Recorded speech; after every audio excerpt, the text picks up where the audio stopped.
اللہ کے تعارف یا اس کے زندگی میں آنے کے بعد کی زندگی اور جو اس سے پہلے اللہ کا تعارف تھا، کہ اللہ کا تعارف تو والدہ نے کروا دیا تھا بچپن سے، ایک پکچر تو بنی ہوئی تھی، اور والدہ جو کہ بہت دینی تھی، تو ایک اللہ پہ ایک ریلیشن شپ بننی تو شروع ہو گئی تھی۔ اب جتنی بھی گھر والے ایک اچھائیاں، کیونکہ ہمارے بزرگوں کے پاس بھلے علم کی فارم میں نہ بھی ہو دین، لیکن ان کے عمل میں تو تھا کہ بیٹا کھا لو، صبر سے کھا لو، شکر سے کھا لو، جو بھی ہے یہ وہ، تو وہ ایک پکچر ڈیولپ ہونی شروع ہوئی۔ پھر ہم بڑے ہوئے، اسکول، کالج، یونیورسٹی، یہ وہ والی جو اچھائی تھی تھوڑی بہت جو بیج ڈالا تھا وہ تو تھا ہی اندر، لیکن بہت ساری خرافات، نان سینس معاشرے کی یہ وہ اٹھانا شروع کر دیا، پھر ویسٹرن کلچر، پھر انڈیا، یہ وہ، تو ایک جو اپنی نفسیات بنی وہ بڑی مکس پلیٹ تھی، اس میں سب کی وہ تھی کنٹریبیوشن تھی۔ تو وہ جو اللہ کے ساتھ جو ایک ریلیشن شپ بچپن میں ڈالی گئی تھی وہ کہیں بیچ میں ڈسکنیکٹ ہو گئی، تو وہ ڈیولپ ہی نہیں ہوئی، باقی ہر چیز ڈیولپ ہو گئی۔ دنیا پہ بھروسہ کیسے کرنا ہے، اپنا حق کیسے چھیننا ہے، کیا چیز کیسے لینی ہے، کدھر کب چابی دینی ہے، کب کان میں روڑنا ہے، یہ ساری چیزیں آنی شروع ہو گئی، لیکن اللہ کے ساتھ جو ریلیشن شپ ڈیولپ ہونی چاہیے تھی وہ ہوئی نہیں۔ تو جب پہلی دفعہ میری زندگی میں اللہ کا وجود اور اللہ سے میرا حقیقی تعارف ہوا پہلی دفعہ، تو وہ اسی جگہ کی وجہ سے ہوا کہ جب میں پہلی دفعہ میری ملاقات بابر بھائی سے ہوئی جو ہمارے معلم، ہمارے استاد ہیں،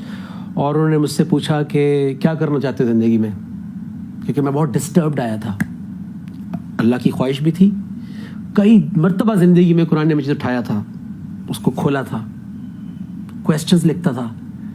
کہ دنیا کیوں بنی، میرے پاس آج تک وہ ڈائریز پڑھی ہوئی ہیں اپنے یونیورسٹی کالج کی، پھر قرآن کھول کے بیٹھتا تھا کہ یار، کیونکہ اس کی تعظیم اتنی زیادہ تھی قرآن کی، لیکن وہ کچھ ملتا نہیں تھا۔ تو جب یہاں آیا تو بہت سارے سوالات بھی تھے، ڈسٹربنسز بھی تھیں، اپنے اندر خیالی جو میرا رب بنایا ہوا تھا میں نے، کیونکہ میں نے اس کے اوپر گانے بھی لکھے، روپ نگر اور یہ اور وہ، میں نے اپنا ایک خیالی بنایا ہوا تھا یوٹوپیا، لیکن زندگی بالکل ڈسٹربڈ تھی، اس میں وہ کچھ میچ نہیں کر رہا تھا ساتھ۔ تو بابر بھائی سے جب بات ہوئی تو انہوں نے مجھ سے پوچھا کہ کیا کرنا چاہتے ہو، ایم کیا ہے، تو میں نے کہا کہ ایم ہے کہ ٹاپ آرٹسٹ بننا ہے، لیکن اللہ کو بھی جاننا چاہتا ہوں، یہ بھی ایم ساتھ ہے، لیکن عمل جو ہے زندگی کا وہ یہ ہے کہ ٹاپ آرٹسٹ بننا ہے۔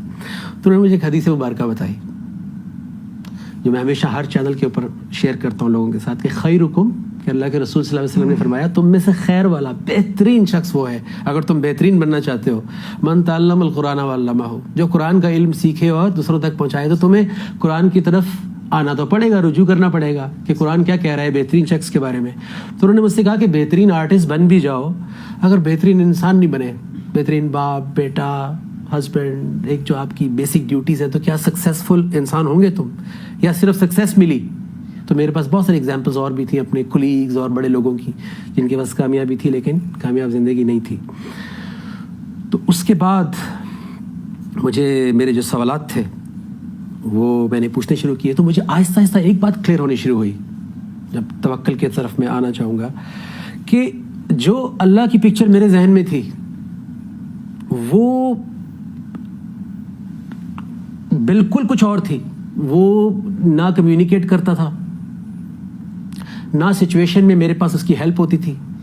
نہ مجھے اس ایمبیرسنگ سچویشن سے باہر نکالتا تھا۔ میں دعا ضرور کرتا تھا لیکن میری اس کے ساتھ کوئی کمیونیکیشن نہیں تھی۔ لیکن جب میں نے قرآن کی طرف رخ کیا تو مجھے ہر سچویشن کے اوپر، ہر موقع کے اوپر، میں والدین سے دور ہو چکا تھا، میری زندگی میں اور بہت سی برائیاں آ چکی تھیں، ہر اس برائی کو، ہر اس پرابلم کو قرآن ایڈریس کرتا تھا۔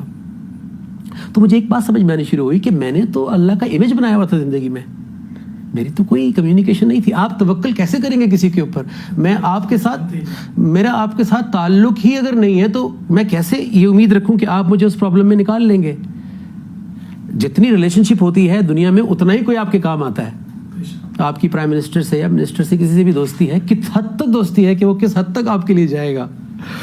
تو امیج والا اللہ جو میرے ذہن میں تھا وہ ہر کسی کا اپنا اپنا ہے معاشرے میں، اور ایک جو نبی کریم صلی اللہ علیہ وآلہ وسلم کا رب جو قرآن کے ذریعے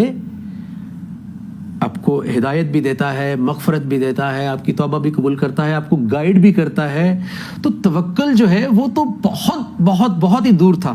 مطلب اس کی تو کوئی شروعات ہی نہیں تھی.